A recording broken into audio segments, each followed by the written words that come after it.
weird. Our neighbors in the building looked like a true Portland mix of people passionate about their businesses.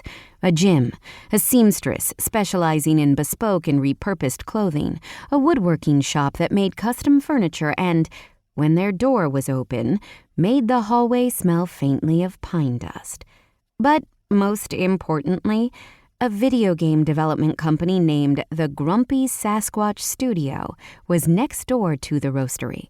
We hadn't been in the building for very long when I took coffee to our next-door neighbors, who were rarely grumpy, even when everyone was stressed during deadlines. I'd met Bax, actually named Lucas Evans Baxter, but no one called him that, the co-owner of the studio, and even though I didn't realize it, the universe had clicked a puzzle piece into the landscape of my life. Of course, it took me a while to know it. Then, a while back, Bax asked me to do motion capture work for his new video game in production. It turned out I'd partially inspired the basis for the game. Bax acted all starry-eyed when he told me about the concept. It involved some sort of urban fantasy world with a magical blonde who righted wrongs and solved mysteries. She didn't back down from anyone.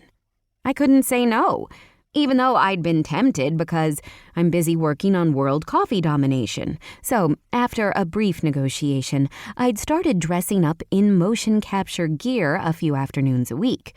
My small but reliable roster of fantastic baristas kept my coffee cart chugging along when I was in Grumpy Sasquatch Studio, wearing what was basically a black onesie with sensors on it, acting out scenes and choreographed movements that the game designers were using to render me as a video game character. Yesterday, after working with a choreographer, I'd done a series of fighting moves, and she was scheduled to come back periodically over the next few weeks. Yesterday was also supposed to be my first payday, but it hadn't shown up. So I needed to stop by the studio's office manager to troubleshoot the problem. When I entered Grumpy Sasquatch Studio, I turned to the short hallway leading to a handful of private offices, including the office manager's domain. But Bax's office had its own gravitational pull, and I had to pop my head in. He was still dressed in his typical workday unofficial uniform of jeans and a t-shirt, today covered with a charcoal cotton sweater. But I knew he'd mix up his attire later today with the rest of his crew. Bax glanced up as I entered, his face softened from focused to a smile. "How's the Button Building looking? Like someday it will be a real coffee shop." We chatted for a moment. Then I walked over to Elaine's office, which felt like a different world compared to Bax's. His office has personal touches.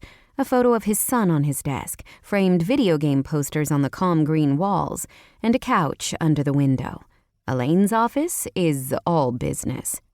Her desk faces the door, and there's a hard wooden seat for visitors, giving it the feeling of a principal's office. One wall has file cabinets, and a second has a console table in institutional gray. The only personal touch is a small succulent on the corner of her desk. Elaine matches the ambiance, and she always dressed in what I term motherly business casual. She favors capris year-round and loose tunics in classic colors versus most of the office's dress code of jeans and graphic t-shirts. I knocked on her doorframe, as the door was open even though she was meeting with Noah Parks, one of the Sasquatches I now worked with sometimes. If I had to guess, I'd put his age in his early 30s. He was intense when he worked, but he also joined the weekly office no-drop bicycle rides, meaning the group never leaves a rider behind. I'd seen him spring into action and fix flat tires with a calm efficiency and sense of humor as he got the group ready to restart. "Oh, Sage, come on in, we're done here," Elaine said. Noah stood up from the wooden chair. "So it's all taken care of?" "Yep, you can head back to work," Elaine said. She sounded like a bone-weary mother dealing with a horde of teenagers. Noah nodded at me as he passed. "See you in a bit." It was my turn to slide into the hardback chair, which wasn't comfortable enough to make anyone want to linger. Like Noah, I left the door open, implying this wasn't too sensitive of a conversation. Elaine handed me an envelope. The payment problem was a bit of a miscommunication.